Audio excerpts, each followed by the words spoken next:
Ladies and gentlemen, you are now listening to the #1 sports podcast, broadcasting Sundays at 9 a.m.-ish in Sacramento, California.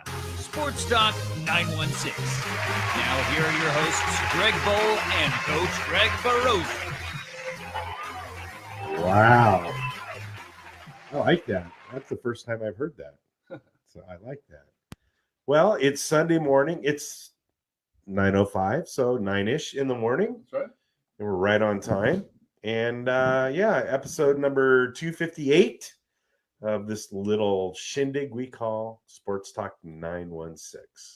I'm Coach Greg, right there. Mr. Chief Greg Bowl. Walking around a little gingerly this morning, he is. Yeah. And I'm just here. So That's right. good, busy week. How was your week? Good. Just doing a lot of work, working on my dad's house, working on my house. Did a race yesterday. Probably should turn my microphone on. Hey, that sounds a lot better. Sounds a lot better, right? I can actually hear you. Everything went well. Good. Good. Minus the waking up with a bum knee, so we'll see how that goes. Yeah, well, but old age is a bitch. better go away because I got world's toughest butter in 3 weeks. So we'll see how that goes. Yeah. So I had a good week. Had a lot of water polo and a lot done on the house, and just same shit, different week. So That's good, right. Good. I got a question for you. I need some help. Sure. Fantasy football help. Uh-oh. I got 3 running backs. I need to play 2 of them. Okay. I got Yeldon, TJ Hold on. Yeldon. Whoops. Breaking news: Reds hired Giants player development manager David Bell as field manager. Yeah, I saw that a couple sucks. hours ago. All right, so I got TJ Yeldon. I got Lamar Miller for Houston, so they're playing the same game. And my backup is Adrian Peterson. Well, first of all, I believe Yeldon is out along with Fournette. That's why they traded for Hyde. I don't think he's out. I think they just got him because they don't like him that much. I would play Peterson over Yeldon because I think Hyde's going to get a lot of work this week because they don't run a special running offense down there. They just run the ball. Okay, so here's the Yeldon is slated to head the Jaguars Week 7 backfield. Both Leonard Fournette and Carlos Hyde, coach's decision, are inactive for Sunday's game. Oh, well, never mind. I'll shut up. So there you go. So play Yeldon. Who do they play? They play Houston. And Dallas is up against Peterson. But Peterson's questionable right now. Is he? Yep. I started Peterson because Melvin Gordon was out, so hopefully Peterson plays as well. Otherwise, I'm fucked. Because I'm playing the only undefeated guy in our league, and I don't have a chance of beating them without a full squad. So we'll see how that goes. All right, I get it. Make it all work. Yep. Also, fuck you, London game starting at like 8 a.m. Oh shit! Forgot all about that. Good too. But yeah, so if you're watching us here on Facebook Live, thank you very much. We truly appreciate you joining in live. If you are catching this later on, hopefully you are on iTunes or on the newly created Spotify podcast. We're on there also. Check it out. Yeah. Big show this week, though. We got a lot of stuff to talk about. And by the way, Chargers are up 20-13. Nice. In the fourth quarter. 4:24 left. So we have the World Series starting this weekend or this week. Yep. We have the NBA is back. Yep. There was some excitement last night in Houston with LA and Houston. Kings. That was in LA, wasn't it? Well, in LA. Yeah, it was in LA. The Kings are back in business. Already having a lot of fun with that here in Sacramento. Absolutely. And we'll do our normal picks and all that other good stuff. And then Greg, I teased about it, has a special top 5-ish list. TJ saw this the other day, and then I pulled it off. So Greg will be predicting the top 10 social media posts of Sacramento Kings fans across social media for this season. So we'll get to that really quickly. But first, we are going to start off with our World Series preview. So that's cool. I like that. This is the first time I've seen all this stuff happen. I think Yeldon is going to split carries with Hyde. Josh, I think we just Greg just read something that Hyde's inactive this week, so it's going to be it'll be Yeldon. It'll just be Yeldon and whoever else their backup is. So, World Series preview. Unfortunately, we have the Dodgers back in the World Series, second year in a row.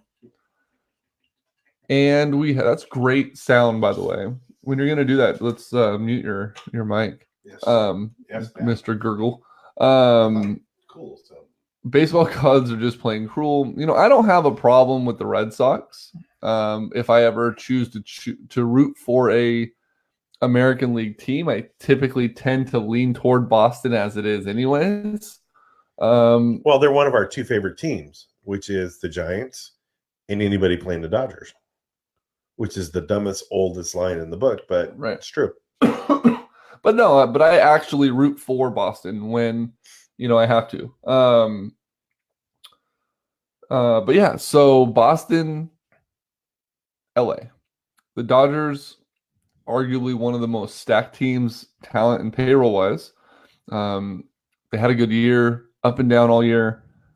Everything relies on Kershaw on that team. As Kershaw goes, the Dodgers go. Absolutely. And if the postseason so far has been any indication of the Kershaw that they may get, I think the Dodgers have a very good chance. Kershaw's been lights out in this, other than the first game of the postseason. Since that first game, he's been extremely well on the mound, and he looked nasty in Game 5.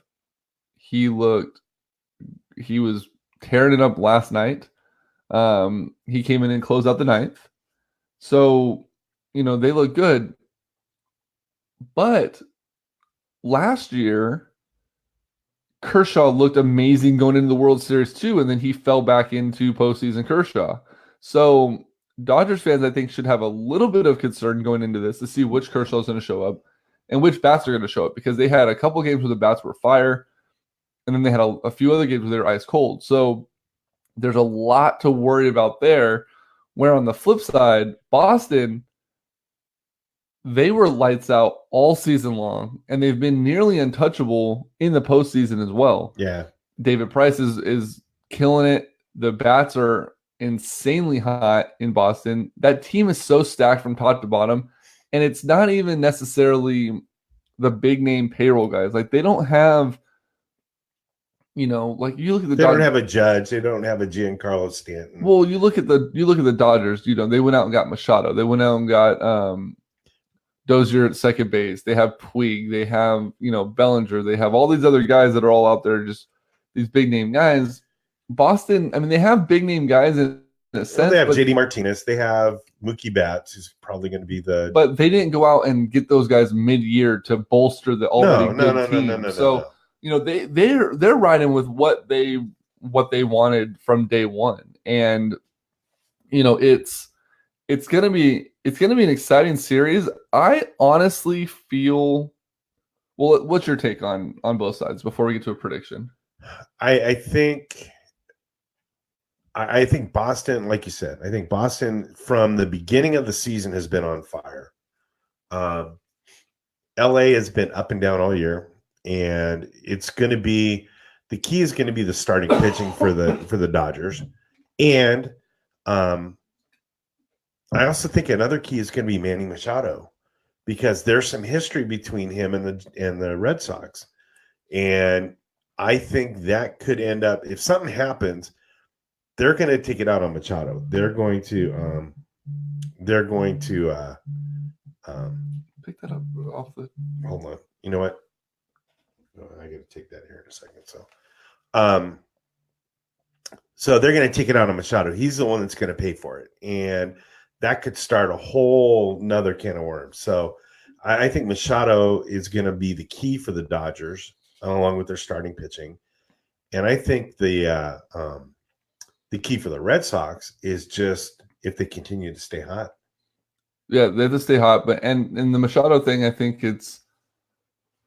His attitude has just got to change. He's got to fix this, like, I'm better than the world mentality that he's had his whole career, and be a team player through the World Series. You know, there was that whole thing of, I don't hustle, I don't do this. That's never been my style. Well, you know what? Maybe you should try it for the World Series. Right. If you want to be that key contributor and see about maybe landing a long-term deal with the Dodgers, who arguably are one of the few teams that will probably pay you what you want, maybe you give them 110% through this World Series so they can see what potential you have. But I don't know. I think, as for me, I think we have Boston in 5, and Kershaw loses the 5th game. I believe Kershaw will start either game 1 or game 2. I think Hill might get a start in game 1. Machado going to Philly. That'd be interesting. Yeah. Because those fans won't turn on him in a fucking heartbeat. I think Kershaw will start game 1 or game 2, and they'll win. If he starts game 1, I don't think he'll pitch game 5. I think he'll pitch game 4. Then that's why I'm thinking he'll pitch game 2, because he came in on short rest already this game last night through that inning. I can see them starting Rich Hill in game 1. And then Kershaw starts 2, wins. So that'll give them a 1-1 series. And then 3, 4, and 5 will go the way of Boston. And then 5, Kershaw comes in to be the savior to keep the season alive, and he just gets lit up. I can see Boston taking a lead in that 5th game and Kershaw coming in and trying to be Bumgarner. Which he's not. No. So there's that. It should be a fun series. It'll be one of those ones where I don't think it's going to have the same intrigue that Boston or that Houston and the Dodgers had last year, because it was that, okay, can the Dodgers finally do it? Can Houston win their first one? Kershaw not starting game 1. I think for some reason, I have a feeling he's going to start game 2. It depends on when game 1 starts. Like, what day of the week does the series start? Tuesday. So he pitched last night an inning. He pitched the game 2 games prior to that. That's enough. I mean, yesterday would have been his throwing day anyway. He would have thrown in the bullpen. So right, but in more days. But in the World Series, do you want to risk a situation where you're throwing him on short rest again? Yeah, because it's going to be on short rest the whole time. He's going to go game 1. Normally. So game 1, and then maybe he loses game 4 then, and that's gonna. I think he'll win his first start, and Dodger fans are gonna go crazy because look, we got Kershaw, and then they'll lose 2, and then he'll come in as like the stopgap guy, whether it be game 4 or game 5, and I think he'll get thumped in either one of those starts, and then that's going to be the end for the Dodgers, whether that be an elimination game or that ends up being, just the game that basically ends it for the Dodgers. Then is the way I see it happening. All depending on how Dave Roberts wants to start him, but I just think that there's going to be a huge, Chris Sale's going to start game 1 for Boston. There's going to be a huge roller coaster for Dodger fans. Yeah. Kershaw's going to set him up on the peak, and then he's going to just bury him into the floor in the same series. Just like he's always done. I mean, now the difference though is I'm terrible at predictions. So Kershaw may start all 7 games and just win them all. They'll win 7 games this series. So who knows? It'll be, like I said, it'll be fun. I don't think it's going to have the same intrigue as last year. But for the Dodger hater, there's a lot of intrigue because can they get back and lose again? I know. So, yeah, it should be fun. I don't see. I don't want to go 5, but I can see it going 5. I think it's Boston in 6. That's what TJ said. So yeah, I agree with TJ. Boston in 6. I just don't think that. I think Puig is too inconsistent. Although there was a stat last night I heard he's the first Dodger player in history to knock in 3 runs in a series clinching game. Wow, really? Yeah. Touchdown Tennessee with 30 seconds left. London's got a hell of a game going on. Yeah, right. Yeah, it'll be fun. I typically don't like to watch championship series if my team's not in it. So you don't ever watch the NBA championship I've series? never watched NBA finals in my life. Yeah. I'm just kidding. Or the conference finals, or the second round, or the first round, or anything past February. January. I don't usually watch the second part of the season. But yeah, it'll be a good one. So I look forward to it. Starts off Tuesday, right? Yep. All right. In Boston. So we move along now. Let's talk some football, right? Footy football.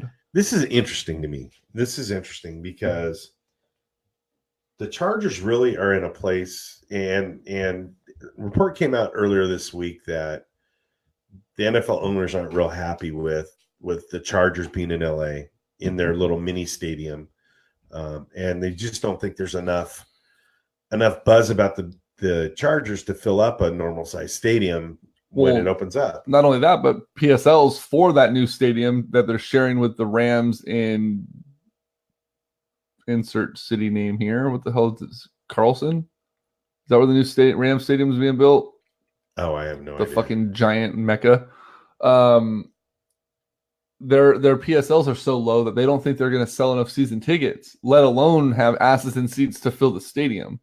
So apparently, the NFL is already looking at other viable options for the Chargers, and it kind of made me think a little bit, right? So you go up the road to Oakland, and Oakland has that lawsuit against them that says the team is, possibly going to be taking. What the fuck is going on out there? Basically, going to be taking. The city of Oakland is trying to preserve the name, the Oakland Raiders, right?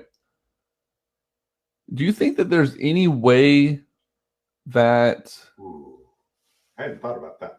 the Raiders, I hadn't thought about this. The part of Raider team with Mark Davis moves to Vegas, and the NFL steps in looking at the Chargers as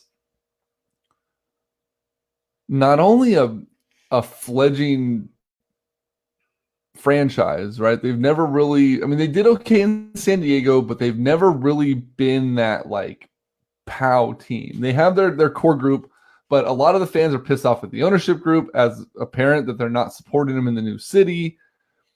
Could you see a situation in which Oakland wins the lawsuit, keeps the team, call reverse, no touchdown, keeps the team naming rights and everything like that, and then the NFL steps in and looks at Oakland and sees the Ronnie Lott group as a viable option for NFL ownership, and somehow sways San Diego's ownership group to sells the Ronnie Lott's group. They move the Chargers to Oakland and become the new Oakland Raiders. And then we lose one of the oldest establishments in the NFL by losing the Chargers in that scenario. But you've pretty much lost the Chargers as it is by moving them to LA anyways. They basically started over in LA and they're not doing well. So could there be a situation where we see something change? And they have broken ground in Vegas, James. What I'm saying is the city of Oakland is suing the Raiders to keep the naming right. So the Raiders, if they lose this lawsuit with the NFL against the NFL and the city of Oakland, or Oakland is suing the NFL and the Oakland Raiders. If the city of Oakland wins the lawsuit, the city of Oakland keeps the Oakland Raider name, brand, logo, everything in Oakland. Kind of like what happened with the Browns when they moved to Baltimore, allowing the Raiders to come back in the future. And Seattle with the Seahawks or the Sonics. So same situation. That's why I'm saying, like, I wonder if there's a way that the Raiders, as we know them now, move to Vegas and they become the Las Vegas Strippers or whoever the hell they're going to be. And then somehow the NFL gets out of Oakland or gets out of LA with the Chargers. And, maybe they get shifted over to a new ownership group and the Raiders come back 2 years from now or a year from now. It'd be fun to see all the Raider diehard fans. What would they do?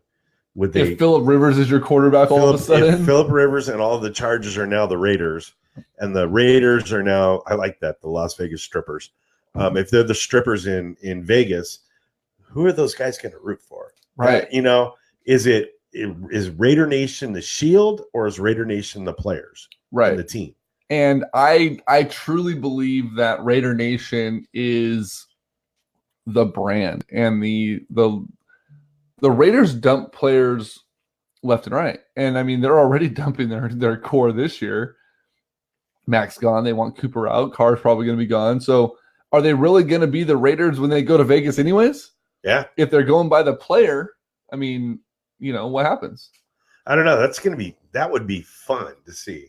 I wonder, we don't have any Raider fans on here yet, do we? Not on right now, no. But well, so if we see a Raider fan pop up, let's ask them what they would do. Yeah, that's interesting. I've heard for the Chargers,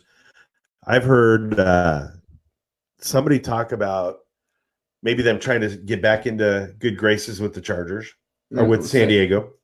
I've heard St. Louis. St. Louis would be a viable option as well. I've heard San Antonio, if the Cowboys would let another team come in. And where else have I heard? Sacramento should just build a stadium. Fuck it. Let's go for it. Yeah. Why, we can't even get a soccer team in here. City of Elk Grove had a bid ready for Mark Davis for the Raiders, and Davis turned it down. The Elk Grove Raiders? Elk Grove Chargers. Yeah. They had a full bid ready to go that included, I think it was 25 years of zero rent for the Raiders in the new stadium. Wow. Which would allow them to bring in all revenue as the team established itself here. And Mark Davis said that wasn't enough. He wouldn't even negotiate it. So, maybe you hey, TJ, maybe you bring them up here. Did St. Louis fail, or did they get fucked? Did they get ass fucked? Because the Cardinals were no good anyway, and they've never been good, but they had a solid following. The Rams, I don't think there was a problem if people weren't showing up to the stadium and going to the games. I think it was more of the owner wanted to be in LA no matter what. I don't think they got screwed. So I think St. Louis would be a viable option. I think San Antonio would be a decent option. How many teams can you really funnel into Texas, though? Well, you had 4 at one point here in California. Yeah. And I mean, it's not like they're both playing in the same city. True. They're spread out all over Texas. The other city I heard was Austin in Texas. I heard somebody on TV talk about them going to Austin too. Why not just throw another team in New York? Fuck it, whatever. You got 2 shitty teams there as it is. Or do you think the NFL would be? Yeah, Kronk, you want to be in LA. Do you think that the NFL will bide their time and wait to see what happens with this lawsuit in Oakland, and maybe San Diego figures it out? Maybe they go back to San Diego, or they work something out with LA, or another one of those cities. We mentioned like 5 cities, right? Mm-hmm. Do you think the NFL comes out and goes, okay, the Raiders are now the strippers in LA or in Vegas, and Oakland won this lawsuit, and the Ronnie Lott team is super strong in Oakland, and they really want an ownership group, and they were ready to buy the Raiders. We're going to expand in the next 3 years, and you're going to have the Raiders back and another team show up in the NFL in St. Louis, San Antonio, Austin, one of those really viable cities, and just because the NFL, all they give it 2 shits about is making money, right? Yeah, but I don't think they can expand. I just don't see it happening. Okay, what about this? If there's enough push in the next 2 years, 3 years, if Oakland wins the rights to the Raiders brand, that Goodell sits down or goes to sleep one night. What are you trying to do? Trying to turn my thing down so I don't. Oh, this one. Goodell wakes up one night and goes, like, he's sleeping in his bed full of blankets of money, right? And he's laying there and he wakes up in a cold sweat and goes, I got it. We're gonna expand. We're bringing the Raiders back. AFC West or NFC, whatever team needs it is going to get that. And we're going to give a team to London. And now we have a London team. We have an abroad team. Or Jacksonville moves to London, and that opens up another spot in because what's his name, whatever the fuck that dude's name is, Chaka Khan, or whatever the fuck his name is. He wants to be in London so bad. Yeah, but from what I've heard, they want to split. They want to have 4 games in London, 4 games in. Well, he did just buy Wembley Stadium, so that's totally a feasible thing. Did he? He did, yeah, he did. Khan or whatever the fuck his name is bought Wembley Stadium for like $200 bajillion. TJ, you know that the story, how much he bought it for. How much did he buy it for? It was a lot though. I want to say it was like $2 billion he bought the stadium for. Shit. Yeah, because that dude doesn't have enough money coming out of his fucking ears. Right. But this will be a fun one to watch for sure. Another fun one to watch. Oh, the Wembley deal's off. Just kidding. Another fun one to watch would be this. Are Raider fans done with Chucky? There is a website. There's a website that's up, is chuckygonyet.com, and it's got a 10-year countdown that's just continuously running. Really? Yeah, I'm going to have to pull it up. I'll get the time here, but is Chucky gone? I think the odds of Chucky staying the whole time is about 1%. I think, I think in his heart of hearts, I think he knew that he was only going to be there a couple of years and then just sit back and profit. And then, of course, Mark Davis is going to. Sorry, it's isgrudengonyet.com. And the answer is no. 9 years, 12 weeks, 4 days, 3 hours, 27 minutes, and 30 seconds. Holy shit. And then it says here, John Gruden has made $4 since you've arrived. $7,882,000, blah, blah, blah, in total. He's still owed $92 million. And it's just a continuous running clock of the money he's made. I like that. Can we link that onto our website? Right, just have it running at all times, yeah. Maybe. So Gruden is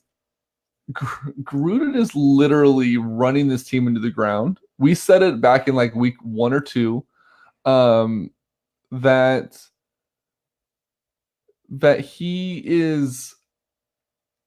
he wants his own identity. He wants everything to happen his way. He wants to be the guy that it is guaranteed money, but it's not a guaranteed contract. He may just quit or do enough to get fired and just get paid. And the Raiders are stupid enough to the Davises have an ability to get out of guaranteed contracts too. They'll say they fired him for cause for some reason and try to tie it up in court for a couple of years and not have to pay him. So I don't think they'll win, but bite me, Heinz. Go somewhere else if you don't like it. What do you say? The clown on my left is my childhood BFF. Yeah, childhood. I see, you just threw me off, Heinz. The Davises have a habit of being able to get out of guaranteed contracts. They'll figure some way, and I know that Mark Davis is enough like his old man to where that's what he would do. Oh yeah, without a doubt. He would try to get out of it. So Raider fans, though, I mean, every week we seem to talk about this, and I feel bad because now it's they want Cooper out, and then there's been a lot of rumblings about Carr. Is Carr going to be gone after they get rid of Cooper or before they get rid of Cooper? And if I remember right, a lot of people commented on our talk about that, saying that we were completely out of left field with this, and there's no way he's going to do that, and that's not what he's doing. But then Yahoo ran the story, and ESPN started talking about it, and CBS started talking about it, and all of a sudden, people are like, "Oh, hey, you know what? This makes sense." Like, what the fuck? Where were those people when we were talking about it? Because we've been saying this since week 2. And it doesn't shock me at all that it shocks me that people aren't seeing that this is what's going on with him. I knew the second they hired John Gruden that he was going to do something to screw this up. I said it when they were talking about hiring him. He might now be a losing career coach because of the record in Oakland. And if let's look at it this way. If the refs didn't fuck up that call against Cleveland, the call that should have gone Cleveland's way, that was one of the most blatantly missed calls in the NFL this season, which is saying a lot because they've missed a lot of calls this season. Without that call, the Raiders are 0-6. Right. They would be the worst team in the NFL. They still may be the worst team in the NFL. They're averaging like 17 points a game. Carr is getting sacked at a career high rate. Lynch is out now for a month, maybe longer. He may be going on IR with a hamstring injury. They want Cooper out, which means he's not going to perform. He may overperform now so that he can try to get the hell out of there. So there's a story on ESPN that Dallas is thinking about trying to trade for him. The Niners have been rumored about trying to trade for him as well. Yeah. I mean, what better way to get a wide receiver that's an all-pro quality wide receiver on your team? What better time than right now? The Raiders have publicly come out and said that he's available. They want him out of town, which is going to piss him off. Get him somewhere and then let him just fucking go crazy and basically stick a middle finger up to the Raiders and go, oh, this is what you want to get rid of? The Niners need to trade for him now. I think they go into the bye next week, right? And then they play the Raiders. Let's have Cooper on the Niners so he can just light up that Raiders secondary with whoever the hell's throwing the ball at him. That would be fantastic. But the Raiders, I mean, I say it every week, and I'm going to continue to say it. I feel bad for Raider fans. They don't deserve this, especially the way things are going. Well, they don't deserve the Davises. I mean, they deserve Al Davis. I mean, there was a point, and I would say it's probably in the 70s, where Davis was, probably one of the most effective owners in the league. The problem is they're stuck in 1978, and look at the Gruden hiring. The thing that Gruden came back and said when he was first hired was, I want to take this back to 1998. The Raiders are stuck in the past. They're the Sacramento Kings. Yeah, they've always been stuck in the past, and this hire is doing it, and that doesn't work anymore. And I'll say he's an idiot. Yep. I know it's generous, but that's so it's what I pulled out of my ass, TJ. This team is it's run like it was in the 70s and 80s. It's funded like it was in the 70s and 80s, and the things that the Davises are famous for are money grabs and trying to weasel out of contracts. And this is setting up to be two of those same things that they're going to try to fire Gruden. Gruden's going to fight it. They're going to say there's some cause, and then all of a sudden it's the old Davis is coming right back again, and it's true to form.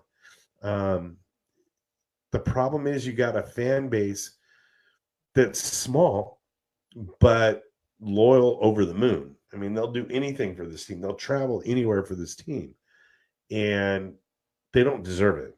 They don't deserve it at all. So no, not at all.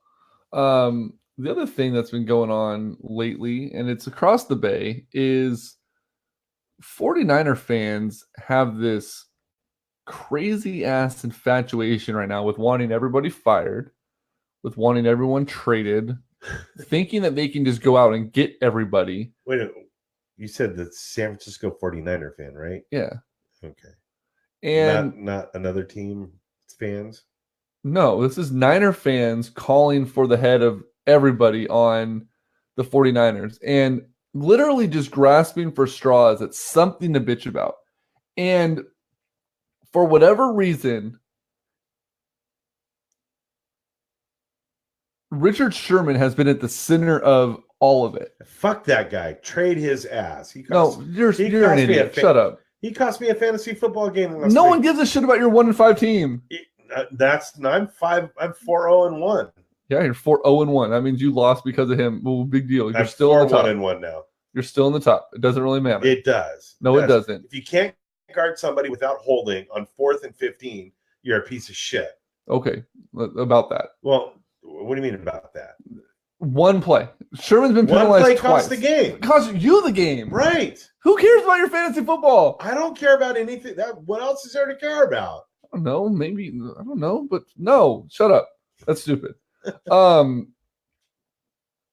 The fact that 49er fans are still... Where the fuck is our top 5 list audio? Is Bill, are you... No, Heffernan's not a Raider fan, is he? No, Bill's not a Raider fan. He'll play at UNLV next year and get out. He's an A's fan and hates the fact that the Raiders tear up the stadium and do all that other stuff, which I don't blame him. The 49er fans, like I said, are just... They're idiots. And they're like, oh, Sherman's the worst. Sherman's the worst. He's the worst cornerback in the league. He's a waste of money. He never should have been signed here. I'm just going to go over 2 stats right now from Richard Sherman for this year so far. You're on my cord. I know you can't feel that because you don't have a real leg, right? And I'm gonna read them from in reverse order, and I want you to tell me if this is wasted money as far as your one penalty aside. You fucking pansy. That cost me $10. Ooh, $10. Love Sherman. Glad he's in San Francisco. Absolutely. So here we go. Passer rating. Whatever. You didn't say that last year when he was a passer rating. Joke. So I'm gonna go backwards from this is top 5 in both of these categories. Okay. Fabian Moreau, the QB passer rating allowed against him, 50.3. EJ Gaines, 44.6. Patrick Peterson, this is before Thursday night's game when he had the interception or whatever, 43.6. Morris Claiborne, 43. Now that's, again, the incomplete passes, the percentage of incomplete passes against him. Or, I'm sorry, I read that wrong. It is the passer rating allowed, right? Yes. Sherman, 39.6. So the quarterback's throwing the ball against him has the lowest passer rating in the NFL. Okay? So first of all, that right there is a pretty good stat. This is the one that blows my mind because it's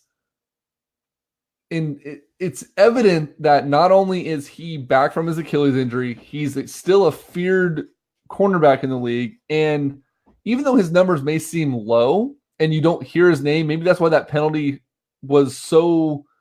it stood out so much because you literally hear Richard Sherman's name like twice a game. Absolutely. When it comes to coverages other than the media or the announcers talking about him.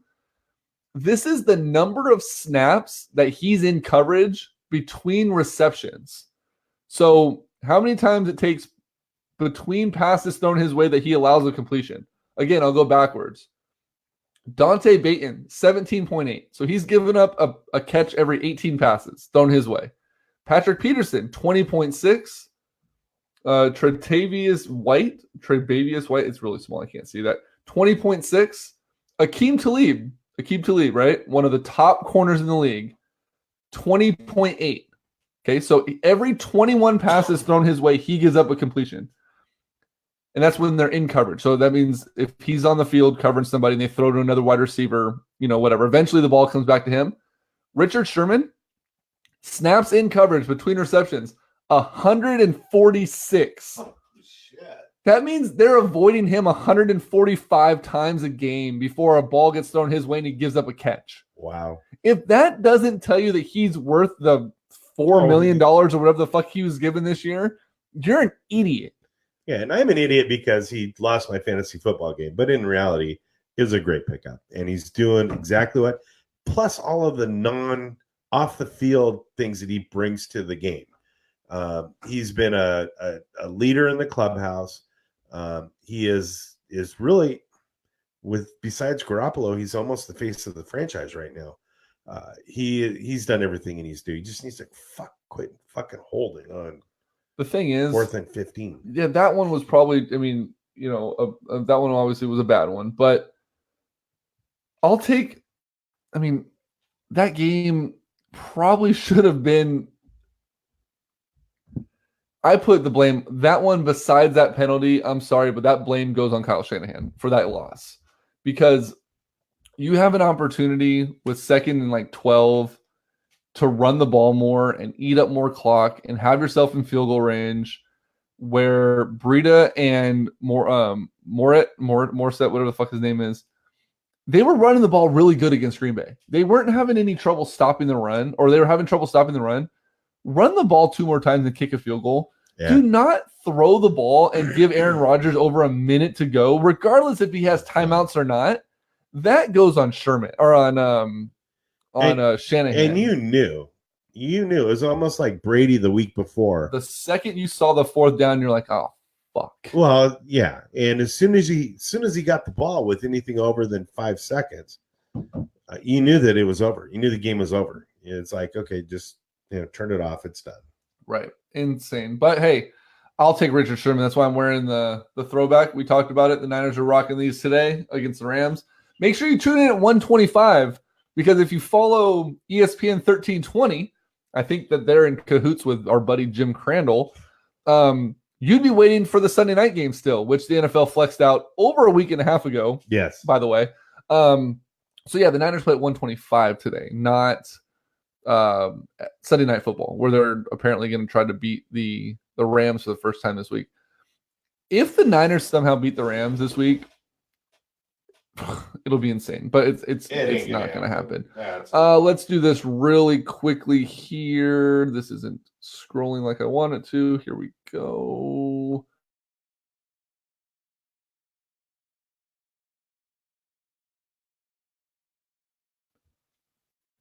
Hey guys, I'm excited to announce a new partnership with Antonio Pacheco from Folsom Lake Ford. Tony has been my go-to sales guy for a number of years, and he's come on board to bring the awesome sales buying experience to each and every one of you. All of his information is on our website at sportstalk916.com, but if you're in a hurry and you're looking for a new car, give him a call today. Antonio Pacheco. Sammy Spearman, you're online. Do not go anywhere. You need to stay here because we have a top 5 list later that Greg is going to predict the Kings social media fan post for the rest of the season. You need to be around for that. So do not leave. Please. Pacheco, area code 530-218-7069. He will answer all of your questions in regards to the car buying experience. And he is the main guy that I trust in the Sacramento area for all of your car buying needs. Again, Antonio Pacheco, Folsom Lake Ford, 530-218-7069. And lastly, I want to remind you all that if you're looking to buy a home, if you're looking to refinance, if you're looking to do anything in the home buying market, besides giving this guy a call to help you buy a house, which I may be doing again in the next 2 or 3 months, hopefully, you need to make sure you're calling Albert Chavez. He's the mortgage king. His number is 916-230-1537. He's like the mecca of home loans and interest rates and getting you pre-approved and getting you low cash down and all that other stuff. He's the guy that I've called. Greg uses him a lot. He knows his shit, and you need to be giving him a phone call. So 916-230-1537. That's Albert Chavez. He goes by the Mortgage King, and you can tell him that Sports Talk 916 sent you. So real quick, we're going to jump into our picks, and then we're going to get into the NBA. So as we mentioned earlier, actually, Bill, do the Niners keep the Rams under 50? I hope not. What? Oh, you have Goff. Yeah. No. Stop worrying about your fucking fantasy football. Put your headphones on. I'm just kidding. God, bossy bastard. Anyways, let's see here. Picks. I do think they keep them under 50. 49 is under 50, Bill. Let's see. NFL picks. James Hines is kicking all of our asses this year. He's at 63. Greg Verosa and TJ Longacre are tied at 57. I'm at 51. And then my mom is at 33. She's just kind of there for giggles at this point. This week, everybody. Nope. My mom and TJ both took Arizona on Thursday night. They took the loss. TJ? Right? I don't know what TJ was thinking taking Arizona there. He must have just been going upset. But yeah, so Chargers toppled the Titans in London 20-19. I had that one right. Me too. So did you. Then it gets into the other games. I have the Vikings beating the Jets. Me too. I have the Eagles over the Panthers. Same. I have the Jaguars over the Texans. Same. You've given up on that whole Deshaun Watson thing, haven't you? Yeah. Good Lord. I have let me ask you this. Cleveland, Tampa. I think you'll be surprised at my pick. You're taking Cleveland? I'm taking Tampa. You're taking Tampa. I'm taking Cleveland here. Although Tampa is a dumpster fire. I think Baker Mayfield bounces back. I have the Dolphins over the Lions. I have the Lions over the Dolphins. I have the Patriots over the Bears. Wait, I'm you sorry. Didn't do we didn't have our sound for pick. Oh, God damn it. That just reminded me. Okay, I'm sorry, but I'm not here to get back in the Oh, presidential because the Lion race. can't be the But you never know. Dolphin? I could be swayed. America needs me. Okay, now it's time for the most luxurious, amazing, incredible picks in the world. Mine. I'll take the Ravens to top the Bengals, even though that doesn't make sense because cats eat birds. I'll also take the Rams Cats to beat eat the fish. Seahawks, but who really cares? My upset pick is the Eagles to beat the Giants, and my wild card is the Bills to sink the Dolphins. All right, boys, you heard his picks. Now it's your turn. Greg B, who you got? All right. Anyways, I have the Dolphins over the Lions, which doesn't make sense because cats eat fish. Actually, I think you just changed that. Yeah. So I have the Dolphins over the Lions. Okay. I have the Patriots over the Bears. I'm sorry, Sammy. Yep. I have. I'm kind of tempted to change that pick at home. Sammy, if you're still on, which I really hope you are. What if I click this little viewer thing if it tells me how many viewers, who's actually watching? No, it doesn't. Sammy, I'm going to give you 5 minutes to sway me to change that pick to the Bears.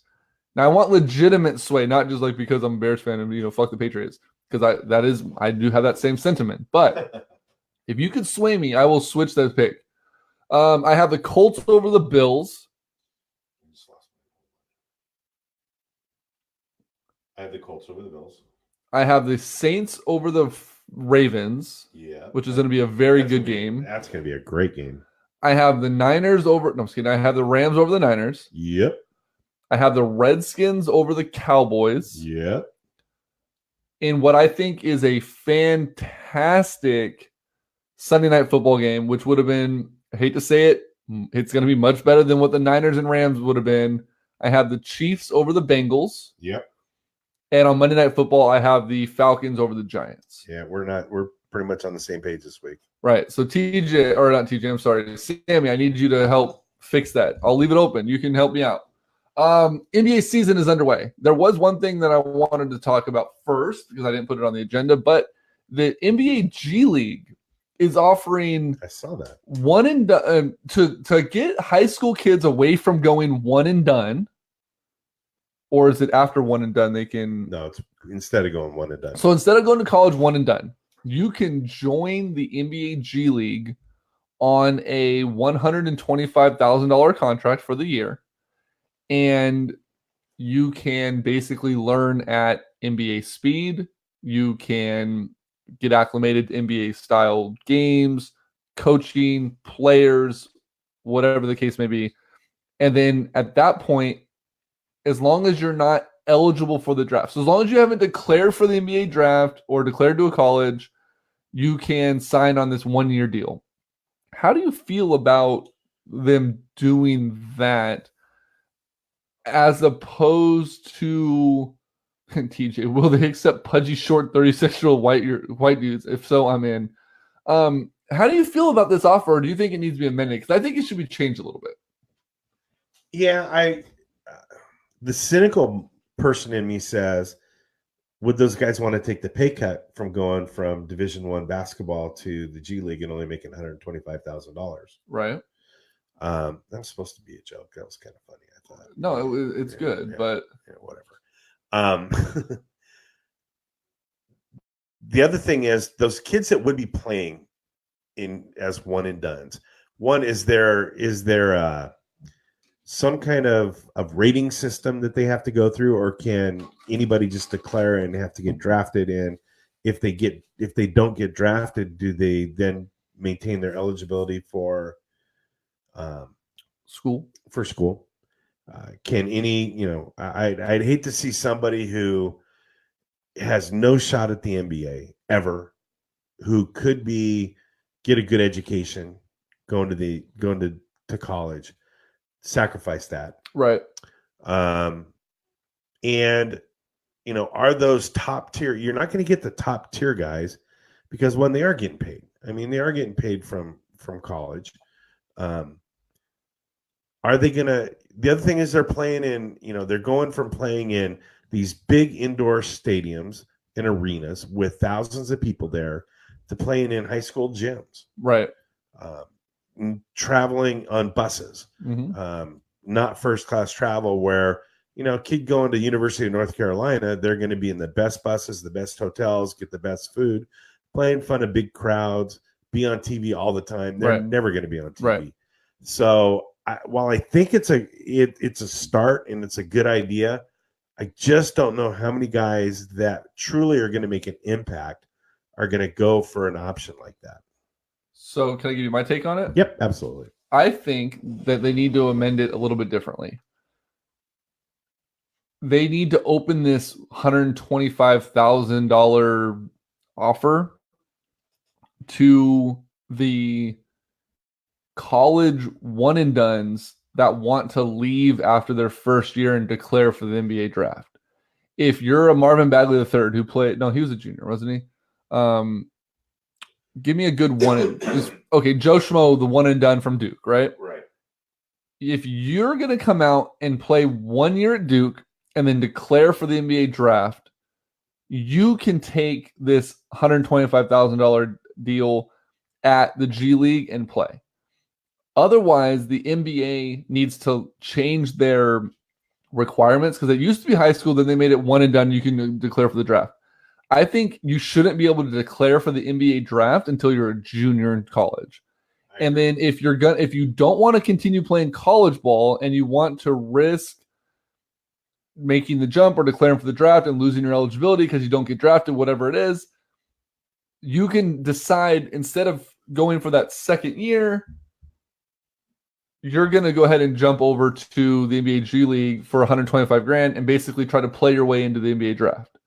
And at that point, if you haven't played 2 years of college, then you can declare for the draft out of the G League. If you don't get drafted, Albert, what's up, buddy? If you don't get drafted, then you can, you can be signed by a team because you played through the G League already or whatever it is. But I don't think they should be rewarding these kids to avoid college. I think that they should be giving them further incentive to stay in school longer, not ways to get out of school earlier. So I think it needs to be amended a little bit. If you want to be a one and done, cool. Here's a G League offer. But you may go to the G League as a one and done and look like shit, even though you can't play, you know what I mean? And risk your draft stock or risk getting traded or signed. But if that's a risk you want to take, cool, we'll pay you $125,000 and you can try out. And well, what you're describing is the baseball model. Baseball players can get drafted out of high school. If they elect not to sign, then they can't declare until I think it's after their junior year, after their third year in college, which is what you're saying. Right. Which you're saying they should adopt the baseball model of the draft, which I think is a good idea. And there's been a lot of people calling for that. I've always had a problem with the people that say we're hindering their right to play basketball and to make money. And, if I want to be a doctor, I have to go to school. Right. And there's a certain amount of education I need. I need to have a degree. I don't see where a baseball player or a basketball player is any different. If they want to play in the NBA, they have to have a certain amount of education. They have to have a certain amount of experience before they can get in the NBA. And it's no different. So, I like the baseball model. Draft them. If they get drafted, then with the second round pick, they can go to the G League and play in the G League for a couple years. Hell, if they're a first round draft pick and they're not good enough yet, they can go to the G League. If not, they got to stay 3 years. Well, not only that, but baseball, you can literally, you could be drafted in Major League Baseball, even in the first round. You could be drafted, and if you don't like the team drafting you, you can elect to stay in school and go back to school and reestablish your draft and get drafted again. Right. If you don't sign, right. There's been guys that have been drafted 4 different times. Yeah. Because they're waiting for the team that they want to play for essentially to draft them. You're like, oh, I got drafted by the A's. Nope. Going back to junior college. Fuck that. And then you get drafted by, whatever team. And I think you only have a couple times that you can do that before you have to accept or basically like go to like a tryout. But I think that definitely the NBA needs to figure that out a little bit. I don't think allowing kids to completely forego college is the right path. Especially, you're going to get a 17-year-old kid who's eligible to graduate high school early, who's going to declare for the G League and just get annihilated down there. And not only is it going to ruin their stock, it's going to ruin their confidence. It's going to ruin their ability to maybe make it in the league, and they're going to lose their education. So that needs to be fixed. Yeah. NBA season's underway. Lot of high scoring games. Not a lot of defense being played. No. Teams keep their rights, or like baseball, get the same pick for that pick that did not sign. I like that idea too, James. You basically don't punish the teams for a kid changing his mind. But yeah, it definitely needs to be fixed. So wait a minute. So let's say the Giants have the number 2 pick and they sign a kid out of high school and he doesn't sign. Did they get the number 2 pick the following year? I believe that's how part of it works. If they decide to go back to school or whatever, and they don't get to keep their rights, then I believe the Giants do get compensated with that same pick back. Okay. NBA season's underway. A lot of excitement around a lot of the teams.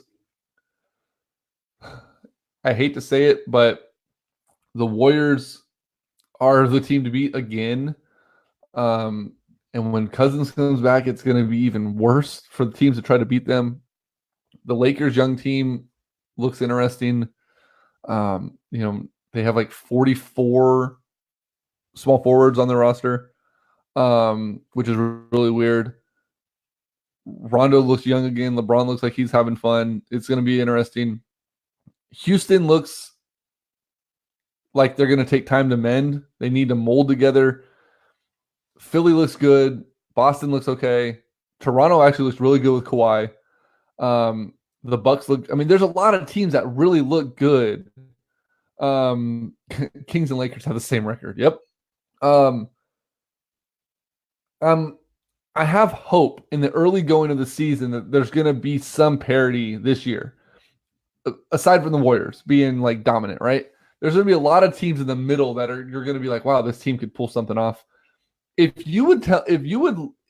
I would have told you 2 games into the season, the Sacramento Kings were averaging 122 points a game and they were 0-2, would you believe me? No. Would you even believe me if I told you that this team was averaging 122 points a game? No. I would think they wouldn't be 0-2. Right. But I'm saying, like, even the fact that they're scoring that many points, it's crazy to me that I know. The team is which is what Jaeger said at the beginning of the season. He's going to play more up tempo, and they definitely are. Right. So more up tempo, though, unfortunately for the Kings, actually, we'll get to that in a second. So the NBA has a chance for parity. It's good to see. I'm looking forward to the NBA season rolling through.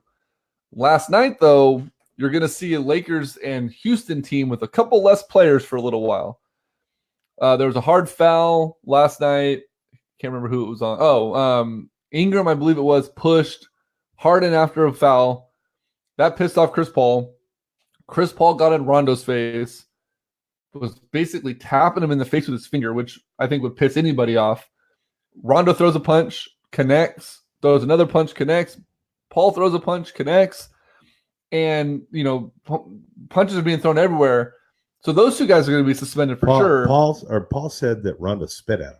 I didn't see it from any of the views I saw, but that's what they said. But Chris Paul came over after the brawl on his way out of the arena and stopped at the TBS or ESPN announcing spot and said he just spit on me. And he was telling you could read his lips as he was walking away with LeBron and said he spit on me.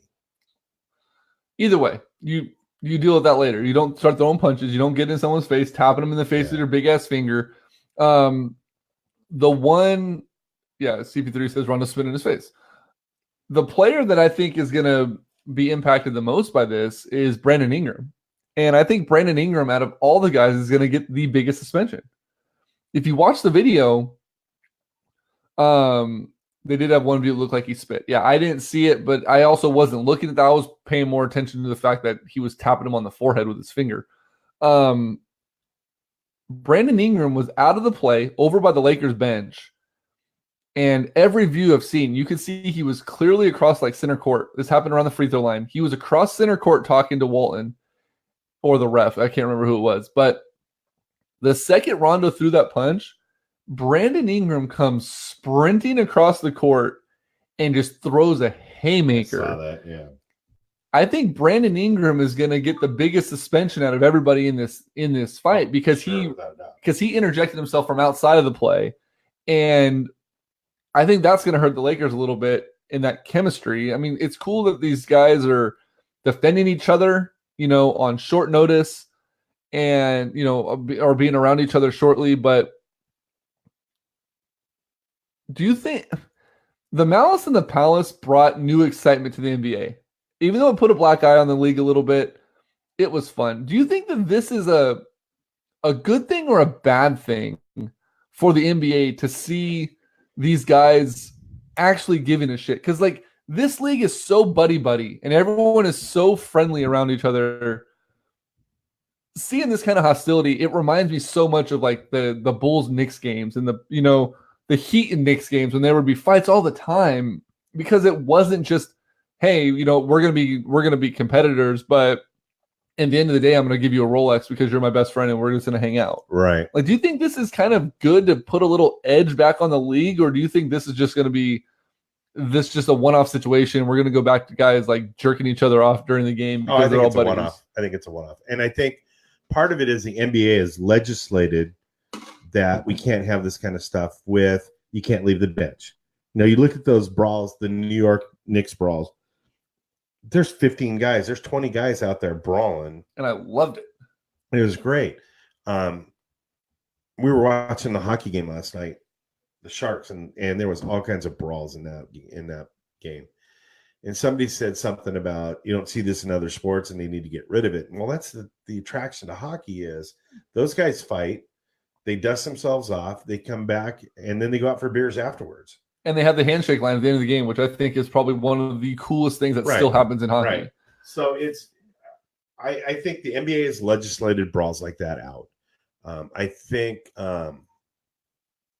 jerking each other off, not sure which NBA you're watching. Just the fact that everyone's so fucking buddy and there's no competitive edge. They get on the court, obviously they're not jerking each other off, but there's no true competitive edge when it comes to the NBA anymore. No. Everyone is so in cahoots with each other that it's not fun. I miss the cheap fouls and the forearm shivers and the all that crap we used to see. And I think the other thing, and I think besides fantasy football, I think the thing that keeps our NFL fans coming back to the NFL is just the parity and the ability that, hey, my team went 2-14 this year, but with the right couple of pickups, we're a playoff team. Right. And there's a lot, you see that a lot. In the NBA, I mean, what are you hearing talking? I heard a guy say it last night who wasn't really a sports fan going, I don't watch the NBA until June when the Warriors are 3 games up. It's 3-1. Fuck that guy. But still, I mean, that's what that's the perception that people have. And in reality, that's probably pretty close to being true. That there's really 4 teams that have a shot at even making the NBA finals. Right.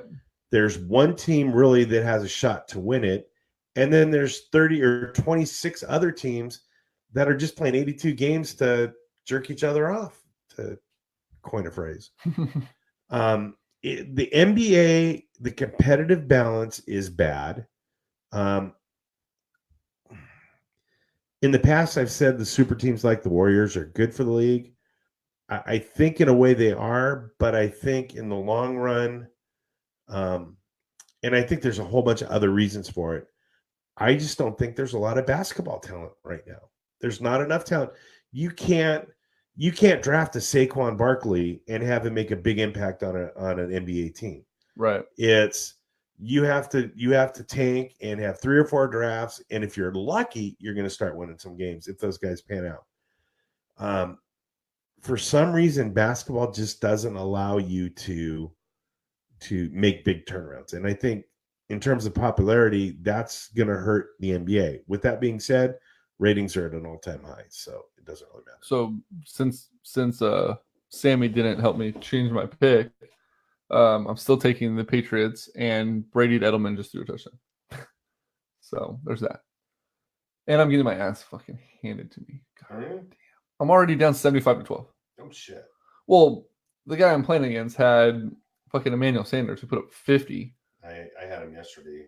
I had him put up 40 for me. Yeah. Anyways, let's have some fun. Ready? Yep. Need to constrict the NBA. I agree. Constrict the NBA down, and let's fix that. Unfortunately, if we do that, guess what team? The Kings can't be gone. They have a new contract. No, a lot of teams have contracts. 5,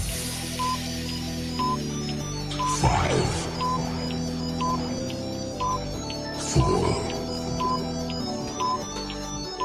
3, 2, 1, 0.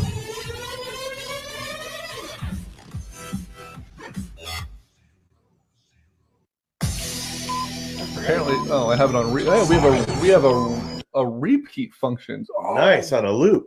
Perfect. The 30 for 30 music can just fucking run. It's time for. Let's don't do it now, though. Greg Veroza predicts Kings fans' social media for the 2018-2019 season. And so the background is probably about 20 minutes after the first game was over. Wasn't it 20 minutes into the first game? Post came up, said, fired Yeager. He doesn't know what he's doing. And I think your response was in about 4 different posts, it's been one fucking game. Yeah. And I said, well, you couldn't have predicted this was happening. And so that got me thinking. And I wrote a post with my 10 predictions of what Kings posts were going to be. And TJ saw it. The problem was I wanted to talk about it today, and I didn't want it to lose any steam, so I took it off. And now I can't remember what all 10 of them were. So, but do you have a list of 10? Yeah, no, I have. Okay, I was like, you motherfucker. No, I haven't. You said you had it. No, I haven't. So my thought was, I can tell you right now what the major posts for every Kings social media site is going to be for the next year. Yep. So here's what we got. So number 1, fire the head coach. Yeah, that already happened. Oh wait, hold on, TJ, you rock. Does he have the actual list for you? Yeah. All right. He screenshotted it, didn't he? He did. All right. Fire the coach. A little late on that one. Hold on. There you go. We should have drafted Doncic. Hold on. You got to give a little backstory to some of these because this is going to be a really fast top 10 list if you don't. Right. So, there's already people screaming. Let's do this. You give the list and I'll be the King fan. There you go. Okay. All right. So go back to the first one. Fire coach. Yeager sucks. His rotations are terrible. Justin Jackson needs to be off the team. Why isn't he playing Kufis or Randolph? Why is he playing Kufis and Randolph? No, he's not. No. What I'm saying is, you're going to say that, and then somebody else is going to say, why are they playing him? Right. Let's see. What else is there?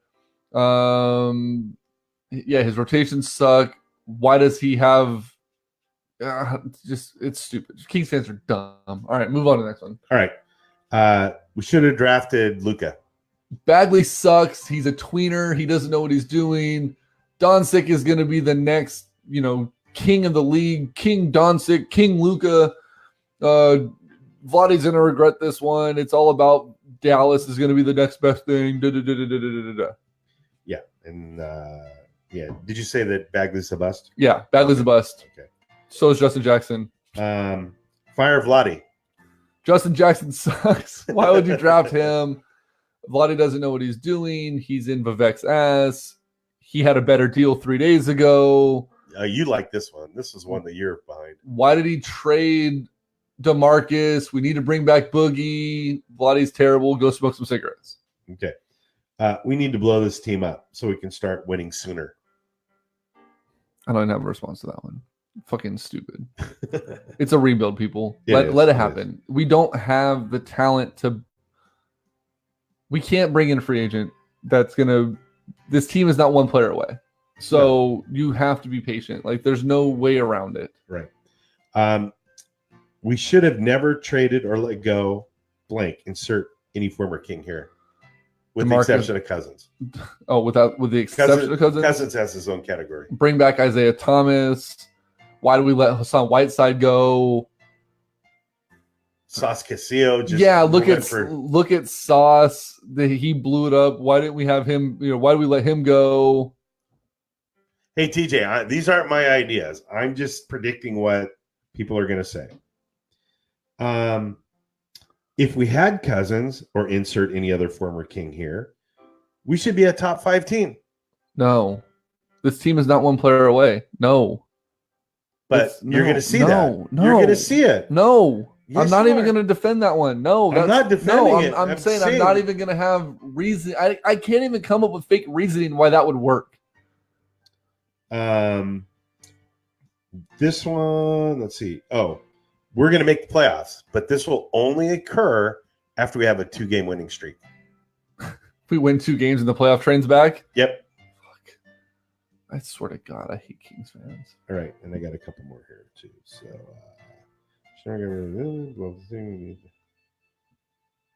we need to bring in an all-star.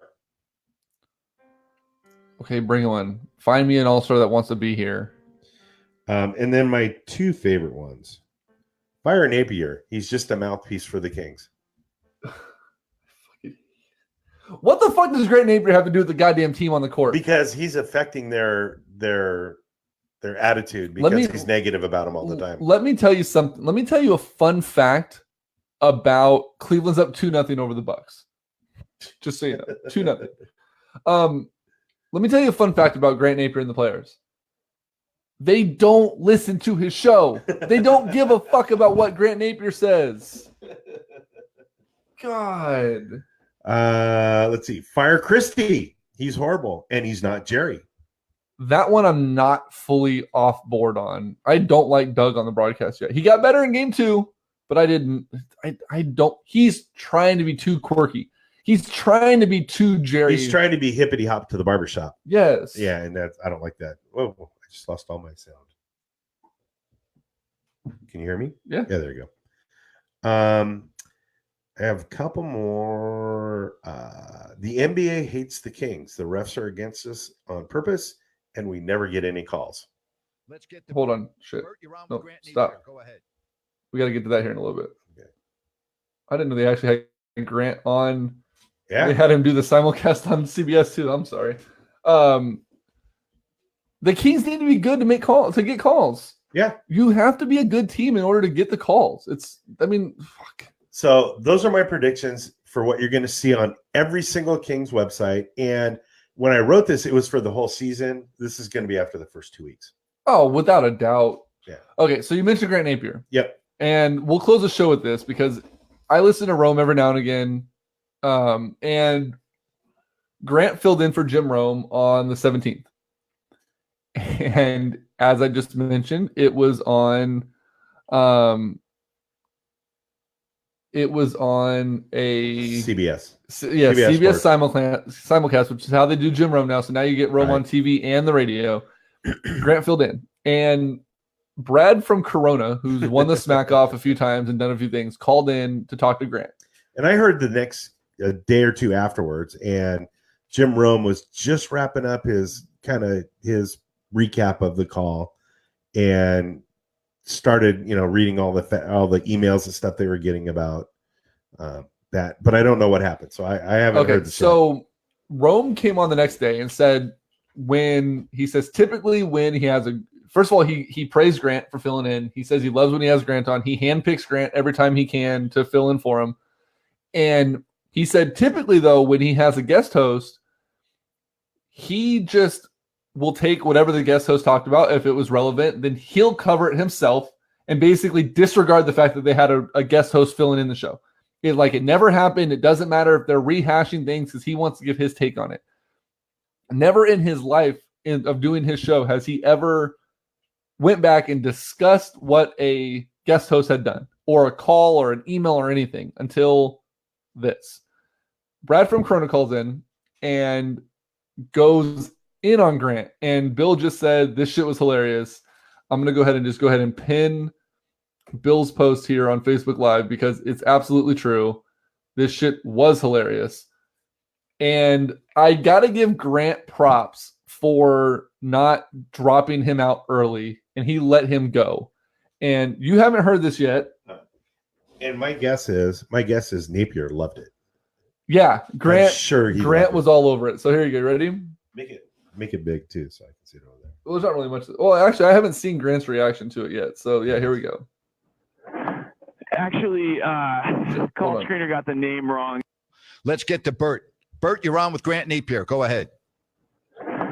Actually, call screener got the name wrong. It's not Bert. It's four-time Smack-Off champion Brad and Corona, but whatever. Listen, Alvin, please cut off Napier's manual buzzer authority and give me like 2 minutes alone with this guy so I can properly welcome him to my jungle. Napier, buddy, I did some Googling on you right now, and I have to say your wife is incredibly good-looking. What a smoke show of a wife you have, Grant. Yeah, you know what? She is. I would definitely concur with that. That's one thing we agree with. This woman is legally blind, or you're some sort of hey, listen, when I asked her to marry me, she said yes. The first response was, what is the name of your seeing eye dog? So, yes, she is blind. Does she owe you money, Grant Napier? She's got to be attracted to you for something other than your looks and or talent. Hey, serious question though for you, and you can answer this. She's a sweetheart too. Star's amazing. What kind of dimly lit bar lighting did you have them install in your house to fool your wife into thinking you two are in the same league all these years? Like, don't get me wrong, it's a genius move what you're pulling off here, having a job where you have to get up and leave the house when it's still dark outside, then you work until it's dark outside again. Then you come home to your flattering bar lighting and your really good-looking wife who's disproportionately more attractive than you are. I mean, I'm not saying you're ugly, Grant. I'm just saying I feel sorry for the makeup people at CBS this morning. You're probably not the best canvas for an artist to paint on, if you know what I mean. These people are literally putting lipstick on a pig when you walk into the studio. Wow. Grant. Thoughts and prayers of the makeup team at CBS. Best case scenario, guys, is when you're done with him, he looks like what would happen if Ron Howard got a bunch of Botox. So this is pretty much as good as it gets. Oh, beautiful. How did you land this beautiful woman, Grant? You must have $10 million and a crank the size of that microphone you're talking about. Hey, Brad, you're a beauty, man.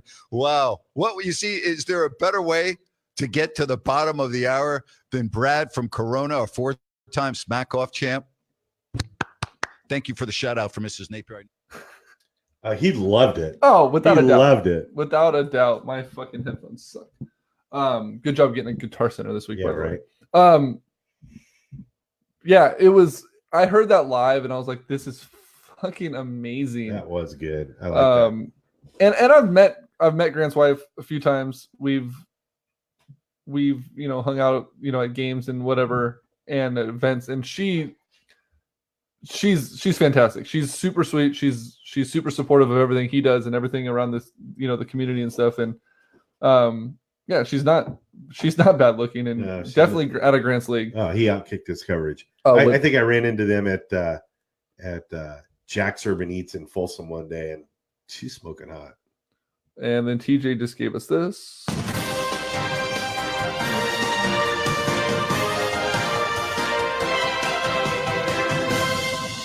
Breaking news: Angels hire Brad Osmus as their new manager. For some reason, Brad Osmus, the name is escaping me like crazy. Can't think of who the fuck that guy is. He was he